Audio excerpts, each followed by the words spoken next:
एक शाम राजा अकबर अपने प्रिय बीरबल के साथ अपने शाही बगीचे की सैर के लिए निकले।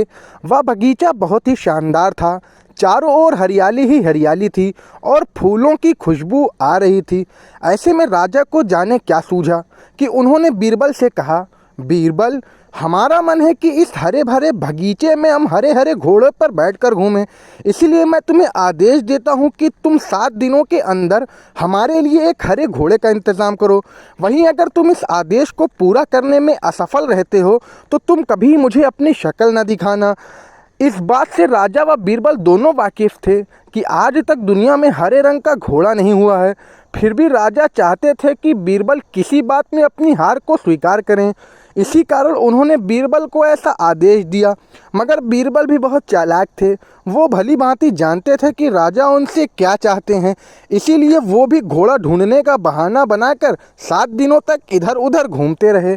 8वें दिन बीरबल दरबार में राजा के सामने पहुँचे और बोले, महाराज, आपकी आज्ञा के अनुसार मैंने आपके लिए हरे घोड़े का इंतज़ाम कर लिया है, मगर उसके मालिक की 2 शर्तें हैं।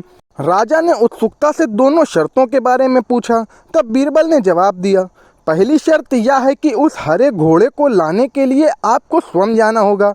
राजा इस शर्त के लिए तैयार हो गए। फिर उन्होंने दूसरी शर्त के बारे में पूछा।